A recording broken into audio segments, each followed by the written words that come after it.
ভারতীয় ক্রিকেট তারকা শিখর ধাওয়ান এবং বলিউড অভিনেত্রী হুমা কুরেশিকে নিয়ে জল্পনা যেন থামছেই না। সম্প্রতি সুইমিং পুলে তাদের অন্তরঙ্গ মুহূর্তের কয়েকটি ছবি ভাইরাল হতেই শুরু হয়েছে আলোচনা ও বিতর্ক। তবে এই গুঞ্জনের পেছনের গল্প যেন বাস্তবতার থেকে অনেকটাই ভিন্ন। ২০২৩ সালে শিখর ধাওয়ান তার স্ত্রী আয়েশা মুখোপাধ্যায়ের সঙ্গে বিচ্ছেদ চূড়ান্ত করেন।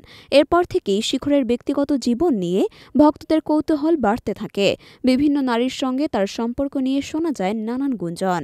এর মধ্যে ২০২২ সালের নভেম্বরে মুক্তিপ্রাপ্ত সিনেমা ডাবল এক্সেলে অতিথি চরিত্রে অভিনয়ের পর হুমা কুরেশির সঙ্গে তার সম্পর্কের গুঞ্জন চাউর হয়। শোনা যাচ্ছিল হুমার প্রতি নাকি শিখরের বিশেষ আকর্ষণ রয়েছে। সাম্প্রতিক সময়ে ইন্টারনেটে সুইমিং পুলে শিখর ও হুমার একাধিক ঘনিষ্ঠ ছবি ভাইরাল হয়েছে। ছবিগুলো দেখে অনেকেই তাদের সম্পর্কের অনুমান করেছেন, কেউ কেউ আবার অভিনন্দন জানিয়ে শুভেচ্ছাও জানিয়েছেন। তবে আসল সত্য হল, এই ছবিগুলো বাস্তব নয়, বরং কৃত্রিম বুদ্ধিমত্তার মাধ্যমে তৈরি। প্রযুক্তির কারসাজিতে এমন ছবি তৈরি করে ইন্টারনেটে ছড়িয়ে দেওয়া হয়েছে, যা ভক্তদের বিভ্রান্ত করেছে।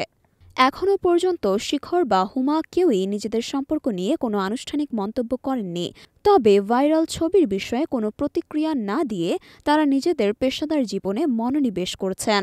ভাইরাল ছবির প্রসঙ্গে ভক্তদের প্রতিক্রিয়া মিশ্র। কেউ এই সম্পর্ককে স্বাগত জানিয়েছেন, আবার কেউ এটিকে শুধুমাত্র গুজব বলে উড়িয়ে দিয়েছেন। এই গুঞ্জন এবং এআই প্রযুক্তির কারসাজি তাদের ব্যক্তিগত জীবনে কি প্রভাব ফেলবে তা সময়ই বলবে। তবে শিখর এবং হুমার প্রতি ভক্তদের আগ্রহ যে তুঙ্গে তা নিশ্চিত।